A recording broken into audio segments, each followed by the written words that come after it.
Pela definição do dicionário, interpretar é determinar exatamente o significado de um texto. Mas, na verdade, essa definição não satisfaz a um verdadeiro ator. Para ele, interpretar é muito mais do que isso. O Persona recebe hoje um ator que descobriu no teatro um sentido para a sua vida. Ele é Otávio Miller.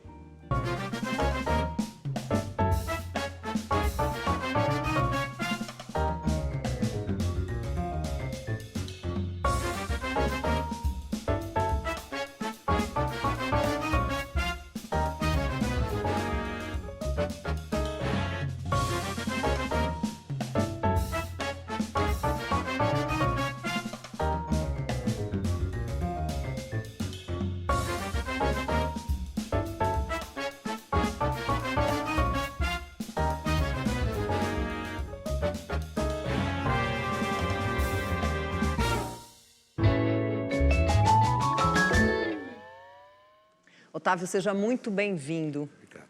Obrigado por ter aceitado o nosso convite. Obrigado a vocês, obrigado pelo programa que vocês fazem, todos vocês. Isso aqui é um serviço exemplar, fundamental para o teatro. Agradecemos. Para nossas artes. Obrigada. Seguimos, né? Na resistência. Seguimos. Sempre, sempre. Otávio, durante a pandemia, você fez um trabalho online chamado Questão de Falha, onde você falava mal de si mesmo, ria de si mesmo, claro, em tom de comédia, mas desconstruindo um pouco desse homem vindo de uma sociedade patriarcal. Que não deu muito lá certo, né? É. E você, Otávio, você se revisa constantemente? Sim, sim, sim. Agora, antes da gente começar aqui o programa, eu falei que o meu aparelho celular está aqui por conta das minhas filhas adolescentes. Eu aprendo com elas. Aprendo muito com elas. Elas me dão aulas, falam e explicam toda essa questão da sexualidade, toda a questão do racismo que a gente ainda não aprendeu, da misoginia, por aí vai. Eu aprendo demais com atores jovens, diretores jovens, autores jovens, artistas jovens. Eu tento ser ligado. E com os personagens que você faz também, né? Ah, personagem sempre. O teatro me salvou, né? Vamos falar sobre isso, esse salvamento já já.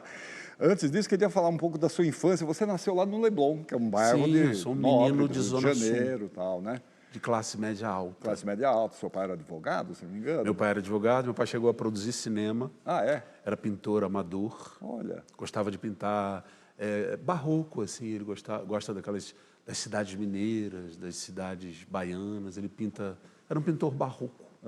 Sua mãe é dona de casa? Sim. E você parece que não ia muito bem na escola, né? Eu era péssimo aluno. Qual era o teu problema? Todos. Todos. Eles riram aqui, ó.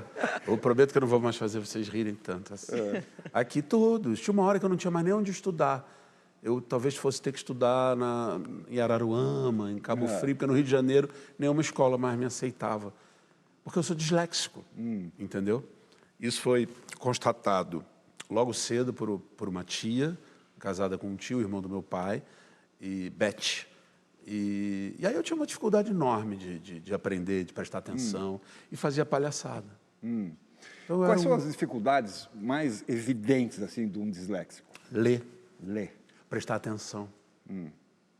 Por isso que o teatro me ajudou bastante, que eu estava falando agora com você. Ficar atento. Também é um assunto da peça que eu estou fazendo. Sim. O caso, né? A gente vai comentar também. Agora, sua família era frequentadora de teatro? Você tinha algum hábito cultural quando você era criança? Tinha. Meu pai me levava muito no Tablado, é um teatro, né? Fundado pela Maria Clara Machado, lá no Rio de Janeiro. Eu assisti de pequenininho muita coisa. Meu pai chegava a me dizer, quando era vivo, que eu, Tribobó City, que é um texto da Maria Clara, que é sensacional. Um clássico. É clássico, com uma coisa meio faroeste. Coisa tal. Ele falou, meu filho, eu acho que eu levei você umas 40 vezes.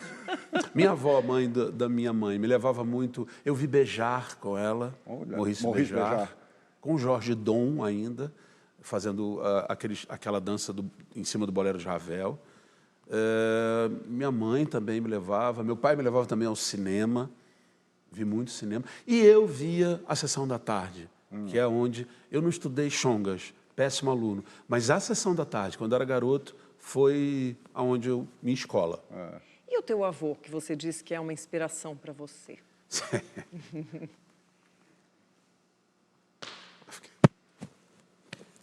emocionado. Fiquei emocionado, desculpa. O meu avô, José Miller, ele era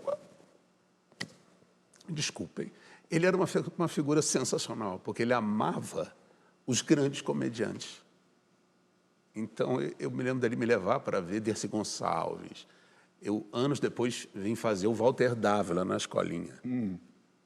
E eu vi Walter Dávila com meu avô, Costinha. Meu avô era, tipo, maluco por esses... Desculpem me emocionar tanto assim, porque é muito tempo. E era fantástico, assim. Ele era pirado com esses atores, atrizes, comediantes, que eu acho que são uma assinatura da interpretação brasileira, né? Eu acho que é um tipo de interpretação que é bem a cara do Brasil. E meu avô era um amante desesperado desses grandes comediantes, tipo Costinha, tipo Walter Dávila, tipo Oscarito, Anquito e tantos outros assim. Grande Otelo. Nossa. Grande Otelo, eu sou pirado com Grande Otelo. A gente não imagina você, Otávio, longe da atuação. Mas, na verdade, é que esse ator aqui presente, diante de nós, investiu na ideia de ser goleiro de futebol. Sim. Eu era goleiro. O que deu esse projeto? Não sei se eu era bom goleiro, talvez eu não fosse. Eu gostava de futebol, né? Futebol é uma coisa que a gente joga futebol. E futebol é legal também. Essa coisa da experiência do coletivo é muito bacana, né? E eu me lembro nitidamente, num dado momento, que eu falei assim, ou vou fazer teatro, ou vou jogar futebol. Fui fazer teatro. Quer dizer, já estava na tua cabeça essa ideia Já, de eu teatro? fazia cursos. Eu fazia um curso que era paralelo ao tablado, com a Marta Rosman, que era uma atriz que trabalhava muito no tablado, com Maria Clara Machado. Ela era uma atriz amadora, mãe da minha madrinha, minha tia. E lá eu comecei, porque minha mãe teve a sacada, que foi a primeira pessoa que teve a sacada. Falei, cara, esse cara é muito filho desencapado. Esse cara não dá certo em porcaria nenhuma, faz palhaçada na aula, tanto que os professores... Eu era expulso das escolas, as notas eram tão péssimas, isso que nós falamos, das notas, da dislexia, mas geralmente o diretor, o professor fala, pô, mas ele é divertidão, ele é mó barato. Aí eu não sei, alguma coisa foi linkando na minha mãe que ela achou que essa tia podia me salvar no teatro. De fato, o teatro foi me salvando. Quer dizer, sua mãe percebeu logo de cara que engenheiro Eu e acho que a minha advogado... mãe foi a primeira a perceber. Foi a primeira. Ela sacou que engenheiro e advogado você nunca ia... Minha família de advogados, ela sacava bem que ali não ia rolar, ia ser uma desgraça. Mas teve a versão Otávio Miller bancário também, Teve. Como é teve. que lembranças você tem aí dessa fase? Meu amor, eu sempre quis trabalhar, eu sempre quis ser independente, eu acredito no trabalho. Seja qual for, acho que todo trabalho é absolutamente digno, eu nem acho que a gente ator é uma coisa diferente, bababá, somos especiais. Não, a gente está aí na batalha, no trabalho. E eu fui escriturário B. Péssimo. Péssimo. Porque eu não tinha computador, eu contava documento. O documento do caixa, terminava de pagar lá a luz, o gás, não sei o quê, ele dava os documentos para mim. Eu levava 10 horas para contar 35 documentos, porque eu me perdia no 18, entendeu? Disléxico. Eu não fui bem sucedido. Eu passei uns 10 meses e fui chutado. Foi chutado. Mas eu já era da CAL, da Casa de Artes Laranjeiras, da Escola de Teatro. Vamos entrar nesse assunto aí, na CAL. Na CAL. Você foi conduzido para a CAL, a Marta Rosman te levou para lá? Como é que foi esse negócio? Não. Da Marta Rosman, era um curso de uma vez por semana, coisa e tal, era ainda uma coisa bem leve assim.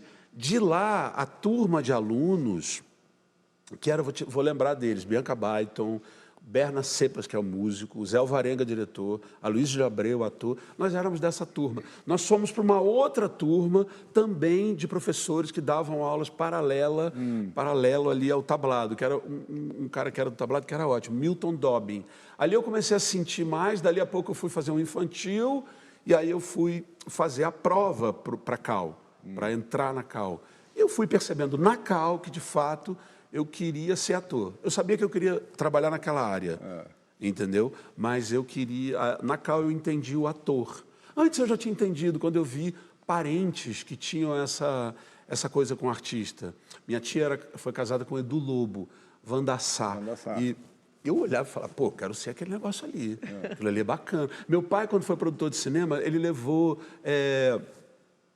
levava pessoas para almoçar na minha casa. Ele levou Anselmo Duarte, o Rui Guerra e o Luiz Carlos Barreto, com quem eu trabalhei há pouco tempo. E eu ficava ouvindo as histórias dele. São as minhas escolas, minhas enciclopédias, minhas faculdades, são essas pessoas, entendeu? E primeiras grandes referências. Primeiras grandes assim, referências. Né? Família muito grande, então tinha muito advogado, mas tinha esses fios desencapados, artistas maravilhosos. Está na hora do quadro? Está na hora do quadro. A gente tem um quadro sobre um diretor de teatro que você encontrou lá na Cal, que te dirigiu aí nos seus primeiros trabalhos. E que Vocês não vão me fazer chorar de novo, né? É alguém fundamental para você, dá uma olhada. Luiz Antônio Martinez Correia, diretor, ator, tradutor e cenógrafo, nasceu em Araraquara, interior de São Paulo, e iniciou sua carreira no teatro amador da cidade. Como irmão caçula do consagrado diretor Zé Celso Martinez Correia, foi com este que estreou profissionalmente em 1972. Mas logo Luiz desenvolveria sua própria linguagem e montaria sua própria companhia, o grupo Pão e Circo, onde ganhou o primeiro de seus muitos prêmios, dirigindo O Casamento do Pequeno Burguês, de Bertolt Brecht. Seus espetáculos se caracterizaram pela forte crítica aos costumes burgueses e pela utilização da música como importante componente da sua narrativa. Entre seus grandes trabalhos estão Ópera do Malandro, de Chico Buarque, O Percevejo, de Mayakovsky e Leonce e Lena, de Büchner. Mas sua brilhante carreira, infelizmente, foi interrompida aos 37 anos de idade, quando foi brutalmente assassinado em seu apartamento. Um ano antes desse crime, Otávio Miller era aluno de Luiz e, com certeza, desenvolveu muito do seu reconhecido talento com aquele jovem mestre do nosso teatro. A história é praticamente a mesma.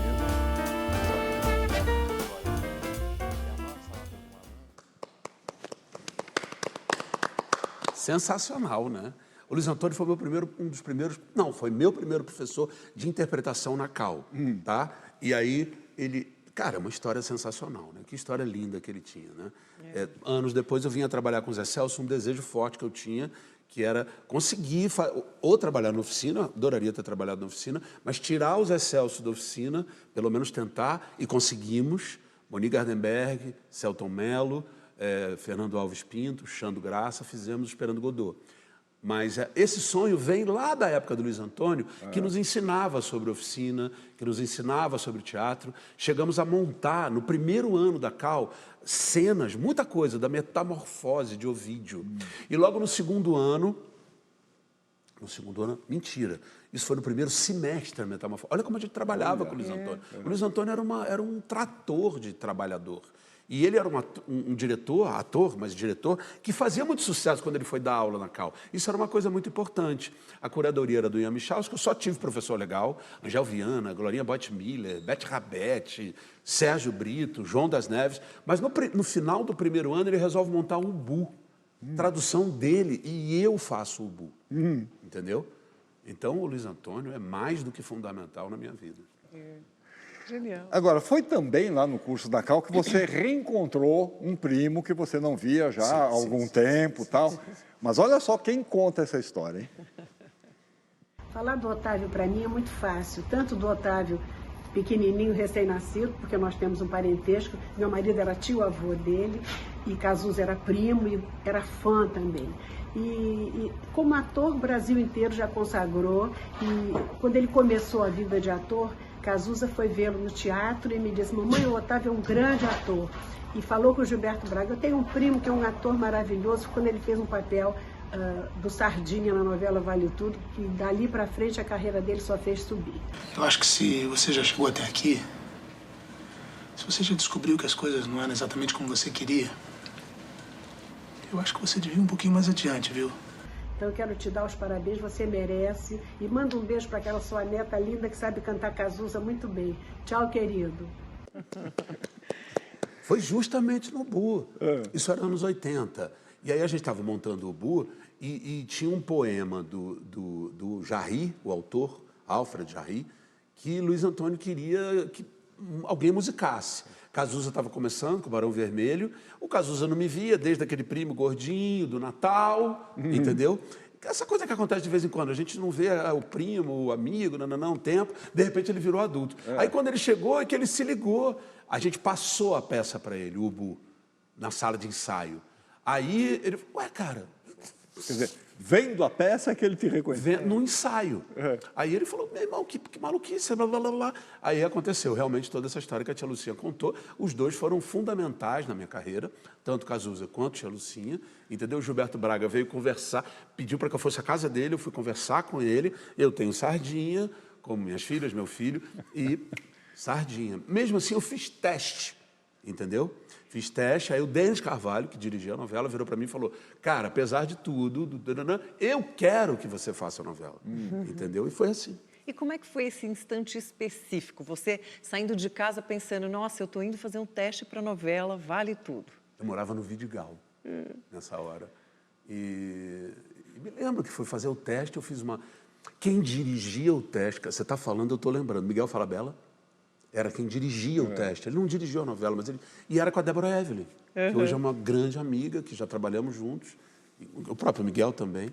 E foi incrível. Eu achei que eu fui bem. Eu fiz uma cena do Anos Dourados. E foi assim.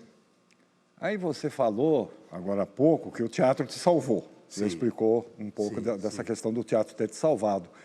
Mas é daí que vem, inclusive, a sua veneração pelos atores mais velhos? Sim. O meu avô, como eu falei, já me emocionei aqui, ele me mostrava, né? E meu avô, então, tinha a imagem do meu avô, eu achava que só podia ser advogado, que só podia ser engenheiro, sei lá, entendeu? Quando eu vi o Cláudio Correia Castro, eu falei, se não me engano, isso já em outras entrevistas, no Vale Tudo, eu falei, olha, um senhor grisalho também é ator, e eu estou trabalhando com ele. E eu tinha estudado o Cláudio Correia Castro na escola. Por isso que eu falei do Zé Celso, porque na escola nós aprendemos sobre o Galileu, a montagem do Zé Celso, do Brecht, que era uma montagem icônica do teatro brasileiro. Vocês aqui nesse programa falam o tempo todo de montagens importantes. Então eu tinha estudado o Cláudio Correia Castro. Quando eu vi, eu estava trabalhando com ele, um senhor grisalho, um gênio. E o Cláudio talvez seja um dos primeiros, e aí todos os mais velhos, Fernanda Montenegro, Otton Bastos, tantos, entendeu? Eu fui virando colega deles e respeitando demais. Dizem que uma vez você deu o maior chá de cadeira no Otton Bastos. Eu dou chá de cadeira em todos os senhores, senhoras. Hoje em dia eu já sou um senhor também. Podem me dar chá de cadeira, que eu vou fazer daqui a pouco 60 anos. É o seguinte, dou chá de cadeira mesmo. Como é que era o Glauber? Como é que era filmar com o Glauber? Como é que era filmar com o Leon Richman? Como foi fazer o filme com o Nelson Pereira dos Santos? E como é que era o Zé Celso? E como é que era o Flávio Rangel? Eu alugo mesmo. Alugo mesmo. Não é um programa assim, com esse cenário tão bonito. Eu alugo ali no lanche. E você citou o Glauber Rocha. Você tinha verdadeiro Sim. fascínio pelo Glauber Rocha também. Sim. Sabe que eu fui no velório dele? Eu tinha 13... Você sabia dessa história? Não. Eu também não lembrava dessa história. Lembrei agora. Eu devia ter uns 13, 14 anos, eu era um gordinho meio mauricinho ali, mas eu já era apaixonado pelo Glauber, eu devia ter 15, aí tem que fazer a conta. 15, 16, e ele foi velado no Parque Lage, no Rio de Janeiro. E eu estava num jantar de família, eu falei, não, eu tenho que ir lá. Eu cheguei a ficar sozinho com o corpo dele, eu acho. Porque todo mundo ficava na piscina, sabe o Parque Lage? Estava projetando filmes dele, entrevistas no telão, num telão que arrumaram, que eu me lembro, assim, né? Na piscina. E o corpo dele estava numa daquelas salas logo na entrada. Eu entrei muito tímido, vestido todo de mauricinho, gordinho. Aí eu olhei assim, e uma hora eu vi que estava todo mundo lá, e eu fiquei sozinho. E era uma multidão. Uma pessoa que eu não conhecia. De noite, eu não conhecia. Sim, era uma galera. É um cinema novo, né? Sim. Aquela coisa importantíssima. Eu queria ter feito um filme daqueles. Claro que queria. Eu acho o Glauber um dos grandões, assim. Entendeu? Glauber João Gilberto. A gente vai falar dele. Bom, assim que você se formou, você começou a trabalhar em vários espetáculos teatrais Sim, incessantemente, eu diria. Mas vamos falar sobre isso no próximo bloco? vamos. A gente volta já com Otávio Miller.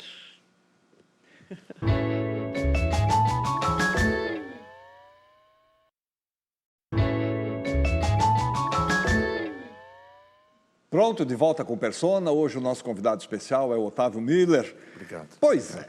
Assim que você se formou, você participou de alguns espetáculos dirigidos pelo Carlos Wilson, o Damião. Sim, Damião. Damião, que foi um diretor muito respeitado aqui nos anos 80. Também era do tablado. Também era tablado, e que fazia montagens com dezenas de atores e tal. Era um teatro feito na raça, uma coisa meio na guerrilha tal. Todos fazíamos tudo, todo mundo fazia o cenário, todo mundo reformava o teatro. Éramos todos, na maioria das vezes, adolescentes. E ele era uma escola. O Damião era uma escola. E que lembranças mais nítidas você tem desses espetáculos? Eu tenho a primeira lembrança, eu ainda acho que eu era estudante de teatro, eu vi o Capitã de Areia, que é um dos primeiros grandes sucessos dele, que eu vi e parecia que eu estava vendo um show de rock, sabe? Como a sensação que eu tive com o Asdrubal também. Eu vi o último espetáculo do Asdrubal. Eram essas coisas que aparecem na vida da gente. Feliz Ano Velho, que o Paulo Betti dirigiu, parecia um show de rock. Então, o primeiro espetáculo do Damião que eu vi foi... Eu nunca imaginei que eu ia trabalhar com aquele cara que trabalhava com um monte de gente. Né? O primeiro espetáculo dele, nossa, tinha Felipe Camargo, tinha um monte de gente, jovens, lindos, e nananã, e o Caetano fazia música, aí ele só fazia espetáculo com muita gente. Era um negócio assim, eu fiz o Ateneu com ele. Foi Marcelo Serrado, que eu conheci na Cal, que me chamou para substituir o André Matos, que ensaiou todo o processo do Ateneu, que eu não ensaiei todo o processo, para substituí-lo, para entrar, já estava para estrear, o André Matos me deu esse presente na vida. Um beijo, André. Porque aí ele foi fazer um outro espetáculo, que chamaram ele, toda essa turma do tablado. Eu não era exatamente uma pessoa da turma do tablado, eu era da adjacência, assim. E aí o Marcelo Serrado me conheceu na escola de teatro, na Cal, falou, cara, quer vir substituir aqui? Eu fui e entrei no Ateneu, que éramos 40 jovens. A gente tem um depoimento de um desses atores que faz parte dessas dezenas de atores que trabalharam com o Carlos Wilson. Que legal. Vamos ver quem é. Meu querido Otávio Miller. Bom, nós fizemos no começo da nossa carreira 2 peças, uma seguida da outra, o Ateneu, depois a Odisseia, de Homero, onde ele era o Homero. O Otávio sempre foi um grande ator, um grande companheiro, muito divertido. Muito tempo depois desse nosso começo de carreira, a gente fez uma peça muito hilária juntos. Ficamos muito tempo em cartaz, rodando pelo Brasil com Camila Baker, a saga continua. Nossa, como eu me divertia com o Otávio. O Otávio é um dos maiores atores da minha geração, um ator e comediante incrível, muito inteligente, a gente sempre se diverte muito. Beijo pra você, te amo, Otávio. Quero ver sua peça. Somos produzidos pelo mesmo produtor, Carlinhos Grum, que está aqui, produtor desse que está animado, um jovem produtor de teatro. É uma dádiva, né? É uma dádiva. E o Léo realmente, obrigado, Léo, obrigado, brother. Que legal. Somos também dirigidos pelo mesmo diretor, o Fernando Filbert, né? Ele dirige a peça atual do Léo e o caso que eu faço.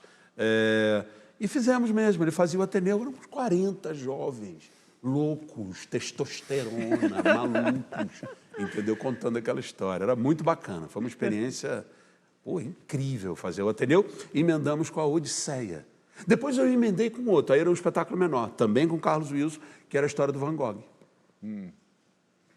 Em 89, você trabalhou com o Hector Babenco, numa das poucas peças que ele dirigiu, que foi Louco de Amor com a Xuxa Lopes. Sim, Sam Shepard. Babenco era tido esse diretor aí de franqueza absoluta, né? Um cara muito inventivo e altamente determinado no trabalho dele, né? Como é que foi ser dirigido por ele? Amor, é muito bom você estar perguntando isso, porque é o seguinte, eu, pelo menos como ator, eu sou um diretor, assim, bissexto, às vezes eu dirijo. Mas, para mim, a importância, como a gente falou do Luiz Antônio, do Carlos Wilson, os diretores são donos de universos, alguns com universos infinitos, né? Por isso que eu queria tanto ter trabalhado com tantos, como, por exemplo, o Glauber e tal e tal. O Babenco era dono de um universo gigantesco, né? É um cara com uma história de vida impressionante, assim. esse final, a doença, se não me engano, a minha memória maluca, eu acho que ele descobriu a doença dele quando estávamos trabalhando. E o Babenco estava começando brincando nos Campos do Senhor. Eu ia falar brincando em cima daquilo, que é uma peça que eu dirigi. Mas não, o filme Brincando nos Campos do Senhor. E aí eu acho que é quando ele descobre que está doente, etc. e tal. O Babenco era incrível. Nós ficamos amigos, eu adorava ele, entendeu? E tive essa experiência de fazer teatro com ele. Isso é logo depois, voltando aqui a essa cronologia que vocês estão falando, seguido do Vale Tudo, que nós falamos aqui, que a tia Lucinha lindamente falou, a novela do Gilberto Braga. Eu emendei com a peça do Babenco. Bom, mais um depoimento é agora de uma pessoa que também teve e tem uma importância muito grande na sua vida. Eba! Para dar um depoimento sobre o Otávio, eu tenho que começar contando uma história. Quando eu estava dirigindo uma prática de montagem na Cal, um dia, na sala de ensaio, eu falei, puxa, seria muito bom que a gente pudesse ter um piano aqui. Queria experimentar umas coisas com piano. Bom, consequência, no dia seguinte, eu chego na Cal, está um caos, porque o Otávio e umas outras pessoas do curso tinham tentado carregar eles mesmos aquele piano para a sala de ensaio e, obviamente, o piano estragou, caiu, foi um caos. Mas isso vem provar e vem dizer o que era já a personalidade do Otávio. Um cara que quer resolver, que quer fazer, que está adiante, que não tem preguiça. E isso eu acho uma característica muito rica do Otávio. Ele vai à luta, ele tem domínio da carreira dele, ele sabe o que ele quer fazer. E, junto disso, ele tem uma outra coisa que é muito importante para um ator, para a formação de um ator, que é a liberdade, a falta de preconceito. O Otávio é livre, ele não tem preconceito. Então, ele faz a comédia mais rasteira e a comédia mais sofisticada. Ele faz o filme independente, aquele filme mais comercial que tem. E isso, eu acho que foi dando para o Otávio uma bagagem que foi transformando ele nesse ator que ele é hoje, cada vez melhor. Também o caminho, por exemplo, dele dirigir, eu acho que foi ampliando, e eu acho que o Otávio ele vai ser cada vez mais um ator melhor. E, para mim, uma pessoa que eu amo imensamente e que tenho alegria e orgulho da gente percorrer durante a nossa vida esse caminho, que é a gente tentar inventar um mundo mais justo, um mundo mais bacana e um mundo que todo mundo possa usufruir de maiores alegrias. Me formei com a Bia Lessa. A Bia Lessa é a maior diretora da minha vida, porque eu trabalhei 10 anos com ela, entendeu? Nós falamos aqui antes, né, do programa começar, sobre o Orlando, mas antes do Orlando, e essa coisa do piano, é verdade, eu e mais 2 colegas, Rodrigo e Zé, lutamos para a escola que indicava quem ia fazer a prática de montagem, o espetáculo de final de curso, né? Que você entrava no mercado. Eu e esses 2 amigos, que eu não vejo há séculos, mas amigos de lá da Cal, que pedimos para a Bia Lessa ser nossa diretora, porque a gente já tinha visto ela, porque Ian Michalski, que era o diretor da Cal, nos indicou um espetáculo, a gente viu e falou, cara, ela que tem que dirigir, entendeu? Uma mulher, uma coisa maravilhosa. E nós fizemos o espetáculo de formatura, que uma hora a Cal virou para nós e falou, parem de dizer que o espetáculo é de formatura, porque vocês já estão quase há 1 ano em cartaz. A gente só não veio para cá, para São Paulo, fazer a peça, porque o grupo já não se aguentava mais. O grupo já estava todo esfacelado, entendeu? Mas o grupo não se aguentava mais. Porque, olha só, nós fizemos o Vila Lobos. A gente estreou no Sesc da Tijuca e o Ítalo Rossi, que era diretor do Vila Lobos, nos chamou para fazer temporada no Vila Lobos. A gente chegou a viajar, que era uma coisa que os espetáculos de formatura não faziam. E para depois disso, depois da peça do Babenco, aqui para organizar a nossa cronologia, eu fui fazer o Orlando, e aí 10 anos trabalhamos junto num grupo que viajamos para fora do Brasil, fizemos festivais importantíssimos. A Bia é o gigante da minha vida. Levaram o nome do nosso país para fora. É tipo um jogador de futebol, sabe? Foi. Entendeu? Tanto que o primeiro festival que nós fomos, o Festival de Montreal, acredita que nós chegamos lá e a gente deu de cara com a classe morta do Tadeusz Kantor sendo apresentada. O Tadeusz Kantor já tinha acabado de morrer, mas os mesmos atores que montaram a classe morta, nós fomos a um coquetel com eles no primeiro dia que nós chegamos em Montreal a apresentar o Orlando. Entende? Então, a Bia, ela é muito mais do que importante na minha vida. Ela é uma maluquice, assim. Quando ela disse que gostou dos Novos Baianos, que foi o último espetáculo que eu dirigi, que eu amei, que era um projeto meu, que eu queria fazer. Quando ela me elogiou, eu falei, pô, esse espetáculo é muito legal. Foi a coisa mais importante, uma das mais importantes da minha vida. Quando ela disse que gostou de uma direção minha, que eu sou um diretor meio vagabundo, entendeu? Eu sou mesmo ator. Mas diretor sou vagabundo, eu queria dirigir muito mais. Enfim, meu espetáculo de formatura da Cal é com ela. Ideias e repetições? E 10 repetições um musical de gestos. Porque, na verdade, como a gente já tinha feito o Buco, Luiz Antônio, a gente sacou uma coisa, nós alunos, e isso é bem coisa de grupo mesmo, não tem como a gente fazer um espetáculo de formatura com um protagonista, um Bu. Cara, todos nós estamos aqui. Todos nós estamos juntos. Então, o que a gente propôs para a Bia, éramos 30 alunos, e ela ficou animadíssima de mexer com um elenco de 30 pessoas, ela falou, todo mundo vai ter cena, todo mundo... Então, a gente quis fazer um espetáculo cujo coletivo seria o interessante do espetáculo, que é o Ideias Repetições, nosso espetáculo de formatura. Vamos falar, então, do Otávio Miller, diretor teatral? Não, vocês me dão um prazer enorme. Então, a primeira experiência foi na peça Macário. Né, É verdade. do Álvares de É Azevedo, verdade. com a Ana Beatriz Aí Nogueira. a coisa da Preta, foi a Preta que me chamou, minha ex-mulher, Preta que Gil. Produtora, hoje em dia cantora, mas também produtora, empresária, ela que teve a sacada de me chamar, na época ela estava namorando o Caio, se não me engano, e aí eles queriam que eu desse uma ajeitada no espetáculo, eu falei, pô, eu vou lá. E foi mó barato, tinha Ana Beatriz Nogueira, Emílio Orciolo, foi realmente uma experiência assim, meio fortuita, meio corrida. Mas é verdade, foi a minha primeira experiência como diretor. O Caio Blá, né? Você Caio tá Blatt. mencionando. Mas depois vieram outras direções. Aí o Eduardo Barata, produtor de teatro, me chamou. Aí sim, a primeira... Não é a primeira, você falou bem, não é a primeira, mas é também a primeira. Que era o Brincando em Cima daquilo. Que eu tinha visto com a Marília Pêra, direção do Aderbal, e eu montei, na época eu estava fazendo par com a Débora Bloch, numa minissérie na TV Globo, chamada JK. E eu, olhando ali para a Débora, quer fazer Brincando em Cima daquilo? Dario Fó. Experiência rica demais. E Bia me ajudou. Ela fez um conceito visual do espetáculo. O cenário era dela, mó barato. Mas você, como diretor, tem um processo definido para levantar um espetáculo? Não, cada Nem caso é um como ator caso. Eu tenho processo, amor. Eu não tenho nada. Eu, como diretor, talvez eu tenha uma preocupação. Comunicar. Eu acho que também é que vem do ator, sabe? Agora, cinema.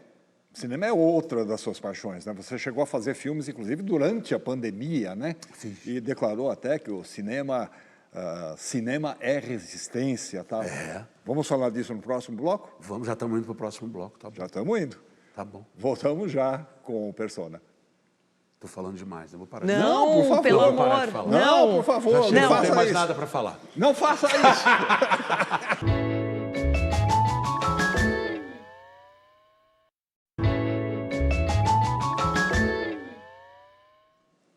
Persona está de volta e hoje o nosso bate-papo é com Otávio Miller.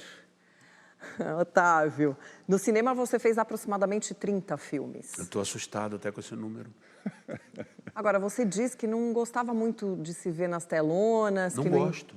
Não gosta até Não hoje? gosto. Não. Eu tenho desalinhamento facial natural, entendeu? Então eu tenho nervoso de me ver mesmo. Não, mas você também dizia que, por uma interpretação exagerada, você teve que ter um método aí meio João Gilberto de atuar. Que método é esse? Aí tem pessoas que são também, de novo, vou voltar para os diretores. Marco Rica, muito importante, que me dirigiu no segundo Sun Shepherd que eu fiz. Aquela imagem que apareceu ali, eu com o Fábio Assunção, é ensaiando com o Marco Rica, Oeste. Que tinha Ed Fraser e Oswaldinho Mendes. Marco Rica fez um filme que ele me dirigiu, que foi o primeiro longa dele, acho que hoje talvez o único, mas apesar de que ele tem vários projetos, ele me deu essa linha aí de interpretação para cinema, assim como o Zé Eduardo Belmonte também me deu. E aí vem a Bia Lessa, né, o que eu aprendi lá no teatro, mistura com essa gente que eu comecei a fazer cinema, é uma interpretação mesmo para cinema. É João Gilberto, é menos que um banquinho e um violão, é o ator e um microfoninho, que nem está aqui, assim.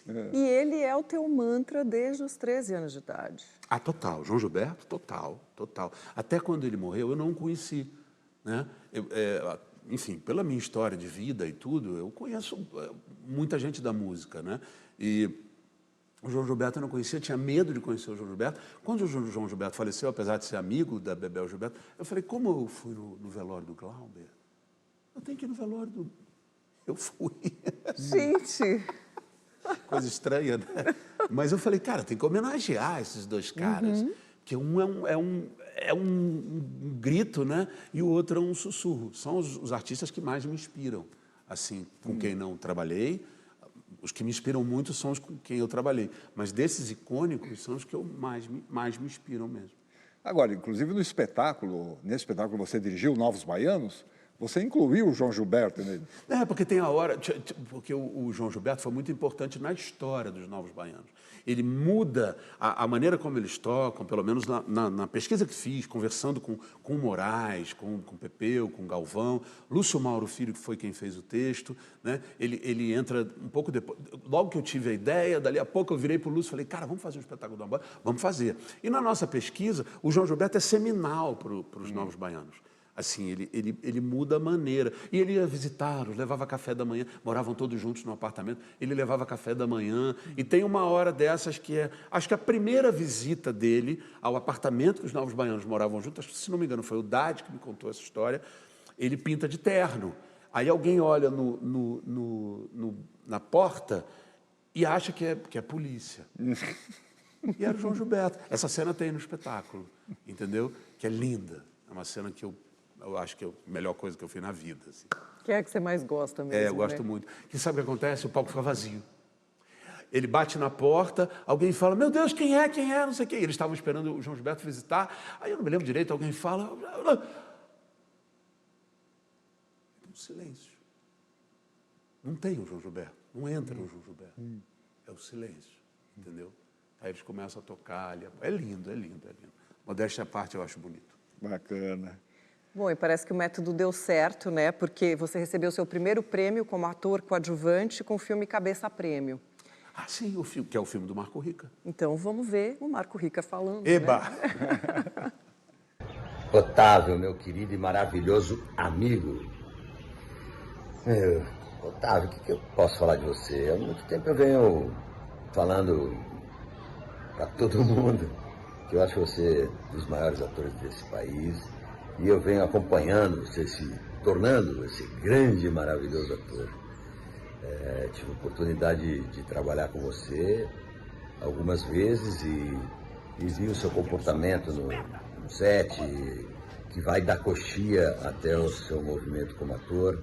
Então eu tenho muita satisfação de ter estado ao seu lado como profissional e essa amizade que sei lá quantos anos são. E eu agradeço muito pelo fato de eu poder ter o meu lado, né, meu camarada? Não, brother.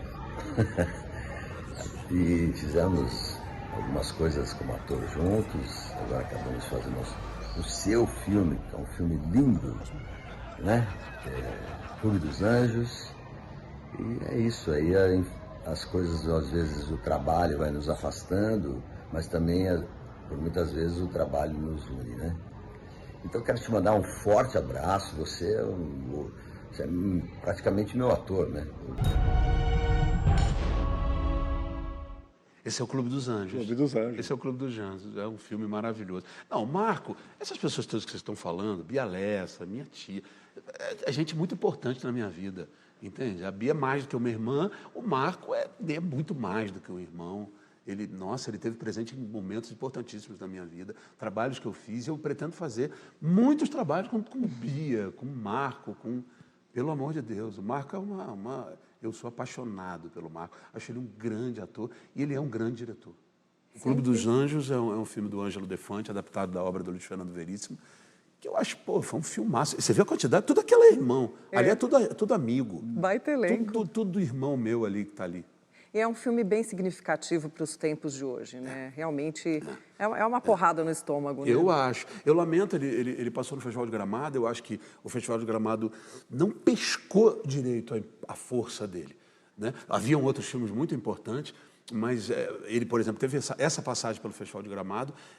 Eu acho que podia ter... O Festival de Gramado podia ter se ligado melhor na potência do filme. Enfim, é um filme que eu amei fazer. Amei fazer. Todo mundo tem E o que ver. Veríssimo virou para mim. O Veríssimo, ele é silencioso, fala muito pouco. Falou, se formos para o Oscar, eu quero ir com vocês. Otávio, como já foi dito, você fez um filme durante a pandemia, com os técnicos todos de máscara, álcool gel, aquele protocolo todo. E você costuma dizer que cinema é resistência. Por quê? Bom, o que eu ia falar é o seguinte, os teatros estão cheios, né? Por exemplo, Fernanda Montenegro foi nos ver na temporada que fizemos no Rio. Nós fizemos 2 meses do Caso, no Rio de Janeiro, cheio. E ela vibrante no alto da carreira dela, né? E falou, caramba, os teatros estão todos cheios, que legal. As pessoas com vontade de se encontrar, né? Na sala e ver. Os cinemas não estão cheios, os nossos filmes não estão. Porque a gente é muito massacrado por esses filmes que tem que passar, que também são importantes que se passem, essas grandes produções americanas. E o nosso cinema brasileiro, ele precisa ter o espaço dele, precisa que as pessoas vejam. Enfim, e eu acho importante a gente produzir, eu acho importante a gente fazer, mas acho importante a gente levar as pessoas para a sala de cinema. A gente tem que levar, o nosso cinema tem que levar as pessoas como sempre levou, não só no cinema novo, a chanchada, tudo. Então, eu acho que fazer cinema é um ato de resistência, sim, e a gente até, talvez hoje em dia, muito reconhecido lá fora, mas eu não sei, mas assim, as salas têm que voltar o público para a sala de cinema. A gente conta as nossas histórias, entendeu? As pessoas têm que ver as nossas histórias, porque são as nossas, são as delas brasileiras, de todo o Brasil. Agora, então, que cada vez mais no Brasil inteiro se filma, é jovem em tudo quanto é canto filmando, entendeu? Eu conheci um menino em Maceió, eu filmei no final do ano passado com o Cacá Diegues, entendeu? Ulisses, eu esqueci o sobrenome dele, mas um diretor de curta-metragem de Maceió, cheio de vontade de filmar, isso é no Brasil inteiro. Está aí o Marte 1 para falar, está o filme do Acre, o filme... Pô, nosso cinema é forte, é importante. Vejam o nosso cinema, porque a nossa história é a gente na tela. Perfeito. Você citou o Cacá Diegues. Você fez esse filme com ele. Fala um pouquinho sobre esse filme. Foi o último, eu acho que foi o último filme que eu filmei, foi no final do ano passado. É um roteiro dele, original dele, que não é exatamente uma continuação do Deus é Brasileiro, mas é um braço ali, Deus ainda é brasileiro. Novamente o Fagundes fazendo Deus, entendeu? Que ele faz brilhantemente. E fomos para Maceió filmar. Foi uma experiência linda. Uma experiência linda. Eu sou um apaixonado por Babá Brasil. Eu acho a obra do Cacá Diegues gigantesca, entendeu? Então foi incrível. Ele já tinha me chamado bem antes do que filmamos, assim, falou, cara, escrevi um personagem pensando em você, papapá. Muito detalhista, muito cuidadoso. Foi uma experiência linda. Foi uma experiência linda. Eu não vi o resultado do filme ainda, mas eu já tenho gente que me contou, assim, que tá bacana. Legal. E você tem aproximadamente aí 15 indicações e prêmios de melhor ator no cinema. Um deles tem. Ele não conta nada, nem os filmes, nem as indicações. Ele tem dificuldade de contar, ele já falou isso pra gente. A fase dele bancária não foi muito boa. Matemática não. Matemática não tem. E um deles foi com o personagem de um ex-dublador, né, que passa a fazer telefonemas misteriosos para mulheres. Gorila. Olha só quem fala desse trabalho. Eba! Eu trabalhei com o Otávio em 3 longas, sendo que 2 foram experiências muito bacanas, assim, muito de aprendizado, de troca humana, troca profissional. Particularmente a experiência do Gorila, em que ele foi o protagonista, né? Ele foi uma pessoa muito agregadora, porque o Otávio tem essa qualidade de ter essa personalidade muito agregadora, de ser um ator muito generoso, um ator que é muito respeitado, né? As pessoas seguiam um pouco nos exemplos dele de profissionalismo, de posicionamento, de leitura sobre o processo. Então, eu acho que o Otávio, a gente começou com uma relação profissional, né? A gente foi se conhecer para ver se a gente trabalhava junto, porque era uma sugestão do produtor, ele fazia o Gorila. A gente se entendeu muito, no processo, a gente trocou muito de aprendizado, do processo de como fazer, de como se preparar, de como ensaiar, de como construir o personagem. E eu acho que a grande conquista também é que a gente adquiriu uma amizade, porque é isso, o Otávio é um coração muito generoso, é um coração bom. Além do grande profissional que ele é, além do grande ator que ele é, com muita diversidade, muito entendimento, um senso narrativo maravilhoso. Então eu acho que eu tenho o Otávio como um dos grandes atores desse país. Gorila. Quem? Gorila é um poeta telefônico. Eu não sei se eu sou nada disso, que todas essas pessoas maravilhosas que vocês estão botando para falar de mim. Eu não acredito muito nisso, não, que eu sou tudo isso aí, não. Viu? Agora, também, por outro lado, se a gente der uma festa depois daqui, depois de tudo isso que falaram de mim, vai todo mundo uma rave, né? A gente vai fazer uma rave depois daqui. Zé Eduardo Belmonte, cara, ele é um... Nossa, falando em universo, o universo dele é infinito. Um preparador de ator, assim, impressionante. As preparações, no caso do processo dele, a gente faz preparação. A preparação dele para os filmes é uma coisa riquíssima, profunda, forte, entendeu? Tem um parentesco com o teatro, apesar de eu achar que ele nunca fez teatro, mas é um diretor, assim, incrível, incrível. O Gorila foi uma experiência muito forte, adaptada da obra do Sérgio Santana, com quem eu já havia trabalhado, né? Eu estava lhe dizendo isso, com Bia Lessa, né? A adaptação do Orlando, da Virginia Woolf, é do Sérgio Santana, que ficava na sala de ensaio conosco, entendeu? E aí ele nos viu, o Sérgio ainda vivo, viu o Gorila, o Sérgio Santana foi ver. Enfim, um trabalho lindo, atores maravilhosos, Alessandro Negrini, Mariana Ximenes, tem Milen Cortaz, tem um monte de gente bacana pra caramba. Pô, o Belmonte é um mestre, assim, um mestre. Otávio, em termos de arte dramática, você tem um grande ídolo e já disse que, se pudesse, representaria todas as peças dele, o tempo todo. Nós preparamos um quadro sobre esse, que é um dos grandes, ou o maior dramaturgo brasileiro. Olha lá. Nelson Rodrigues começou a escrever bem cedo, aos 14 anos de idade, como repórter policial do jornal do seu pai. Aos 17 anos, presenciou a morte do irmão Roberto Rodrigues, assassinado por uma jornalista que se sentiu aviltada por uma matéria publicada sobre o fim do seu casamento. Poucos meses depois, morreria o seu pai, Mário Rodrigues, de desgosto pelo acontecido. Nelson continuou escrevendo seus contos, crônicas e romances, mas foi como dramaturgo que conquistou a sua enorme notoriedade. Vestido de noiva, O Beijo no Asfalto e Toda Nudez Será Castigada são algumas das suas peças que retratam quase sempre os subúrbios cariocas dos anos 40 aos 60, com foco na crítica de costumes e temas como o adultério, o incesto e a homossexualidade. A mesma temática polêmica que causara sua tragédia familiar. Textos que logo chegariam às telas de cinema e TV, a partir dos liberais anos 70.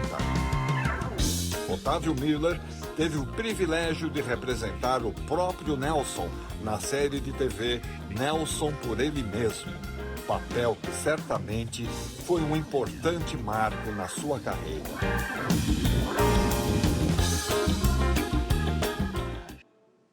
Um projeto da Fernanda Montenegro, né, que me dirigiu. E Nelson Rodrigues, né? Eu realmente, por mim, eu só faria Nelson Rodrigues na minha vida. Inclusive, é muito maluco a gente estar falando de Nelson Rodrigues, porque ontem eu fiz uma leitura de Toda Nudez Será Castigada. Eu realmente, é um desejo, um sonho, uma vontade.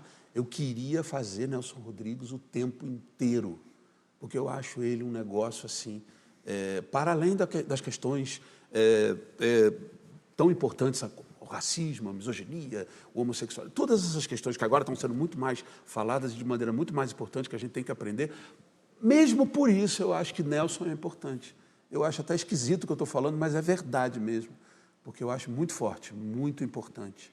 Você fez O Beijo no Asfalto, né? Também no cinema. Olha que esquisito. Eu fiz mais, eu não fiz no teatro. Eu nunca fiz Nelson Rodrigues no teatro. Olha que grave isso que eu estou falando, que eu mesmo me toquei agora. Isso foi fantástico, né? Eram quadros fantásticos, um trabalho que eu amei fazer. Beijo no Asfalto, que foi Murilo Benício que dirigiu. Eu fiz Engraçadinha, Denise Sarraceni e Carlos Manga na Globo, é uma participação. O álbum Em Família, do Daniel Belmonte, eu fiz durante a pandemia. É esse filme que você falou aí da pandemia, entendeu? Que é um ensaio em cima do álbum, um álbum de família. Eu não fiz Nelson no teatro. Mas calma, porque o Beijo no Asfalto é um híbrido de teatro e cinema, né? Esse filme dirigido pelo Murilo é um híbrido, né? Então tem um filmaço do Murilo. Murilo é um grande diretor, um grande amigo. Todas essas pessoas, eu sou amigo, tenho muito amigo. Ainda bem, porque vieram falar aqui. Murilo, além de ser um grande ator, é um grande diretor. Agora, você foi considerado, é considerado por vários atores, tal, como um perfeito ator rodriguiano. Mas é um sonho meu me aproximar de Milton Moraes, de Fregolente, sabe, Daniel Filho, Jesse Valadão. Se eu chegar 1 milímetro e ser um pouquinho rodriguiano, já está tudo resolvido. Bom, Otávio, atualmente você está em cartaz com a peça O Caso, né? Que trata de um tema bem contemporâneo. É sobre um homem que manifesta esse profundo desinteresse por tudo e por todos. Perfeita a sua explicação, que paralisou, ficou parado, está parado, achando tudo chato, desesperado, tudo isso com muito humor, tem muito humor. Eu e Letícia Snar, que é a minha terapeuta, é um autor francês que já foi montado pelo Marcos Caruso aqui no Brasil, um autor contemporâneo, e nós montamos eu fui convidado a fazer esse espetáculo. É um homem que não está mais aguentando, entendeu? A tecnologia, a velocidade do mundo, tudo que está acontecendo no mundo não está mais aguentando. E ele está parado, vai procurar a terapeuta para ver se tira ele desse buraco que ele está. E isso tudo com muito humor. Olha, eu nem imaginava que tinha tanto humor. Assim, porque ensaiar a comédia é uma tragédia, né? Porque ninguém ri, você fica ali. Quando a gente botou o público para ver, nossa, eles riem muito mais do que eu podia imaginar. Claro que não podia faltar o depoimento da sua parceira nesse espetáculo. Letícia maravilhosa. Tá em cena com o Otávio, para mim, é como jogar frescobol. Eu não sei jogar frescobol, mas é no sentido de que ele tá sempre te mandando a melhor bola para você pegar e mandar para ele bem, para ele mandar bem, para você mandar bem. Então é um jogo sempre de muita parceria. O Otávio é um ator provocador na sala de ensaio, ele questiona, ele não se acomoda com nada, então tá sempre buscando, sempre tem um jogo inteligente, uma busca de uma outra camada, e isso tudo sempre é muito rico e desafiador. O nosso processo de ensaio foi delicioso, a gente não tinha intimidade nenhuma, a gente já tinha se cruzado algumas vezes, eu fiz participação no Tapas e Beijos, uma vez a gente também fez um mesmo longa-metragem chamado Um Homem Só, mas nas duas ocasiões a gente não contracenou diretamente. Então a gente já se conhecia, mas nunca tínhamos contracenado. E foi impressionante, assim, como rapidamente a gente se encontrou. A gente achou um canal de escuta, de generosidade, de parceria, enfim, parece que a gente já trabalha há 10 anos. Otávio, te admiro demais como artista e agora também como pessoa. Você é um cara muito legal. Olha, que a gente tem uma vida longa com essa nossa peça e tô adorando estar com você em cena. Muitos beijos. Imagina, eu que adoro estar com ela em cena. Isso é coisa de carioca, né? Falar, ela também é carioca, se não me engano, é frescobol. Citar como uma metáfora frescobol é maravilhoso, né? E uma das coisas que ator tem que ter é se dar bem. Qualquer profissional tem que ter, mas a gente... por isso que o futebol também é importante. Cara, a gente tem que se dar bem. A gente tem que se dar bem, tem que ser legal, tem que ser bacana, tem que fazer a coisa andar. Senão não rola, entendeu? Letícia tem isso, Letícia é uma atriz que eu já admirava muito, é uma parceira de cena, assim, maravilhosa, generosa, gente boa pra caramba. Vocês podiam me dar esse programa depois? Não? Claro! Eu vou guardar para às vezes ficar vendo, né? Agora, Otávio, você está aí com o celular, atento aí né, por onde anda a sua filha, se tem alguma notícia, tal, suas filhas. Família é teu porto seguro, assim, para a gente encerrar o programa com chave de ouro? Sim, família é meu... Essa gente toda que está aqui é minha família. Os meus companheiros de trabalho, de arte, são minha família. E a minha família é minha família. Tudo é minha família, entendeu? Os meus parceiros, todas essas pessoas que apareceram, e muito mais, que eu trabalhei com muita gente. E a minha família são meu porto seguro. São, sim. E obrigado. Obrigada a você. Obrigada. Que entrevista deliciosa. Obrigada. Muito obrigado pela sua sinceridade, sua disponibilidade de vir aqui contar tanta coisa da sua vida. Chora, Otávio. Pela emoção que você nos fez sentir também. Obrigado. Obrigado. Obrigada a você. Desculpa ficar chorando, é esquisito. Pessoa esquisita, né? Não. Pessoa autêntica. Isso é. Uma pessoa sincera. De verdade, sincera. Obrigado, gente. Obrigado a todos que participaram. Obrigado à produção, obrigado a todos. Muito legal. E esse programa aqui é fundamental. Obrigado por vocês fazerem esse programa. Nós é que agradecemos. Agradecemos também a vocês que nos acompanharam até agora e voltamos na semana que vem. A gente se vê no próximo domingo. Até lá. Agora você arrasou. Mandou. Vamos aplaudir de novo. Aplausos para vocês. Obrigado. Quando o José Eduardo Belmonte for fazer o próximo filme com você... Quer fazer? Não, eu só quero... Chamar. Não, pelo amor de Deus. Não, já me chamaram para fazer, vou fazer esse final de semana, eu tô desesperada. Já pedi para sair. Filme? É.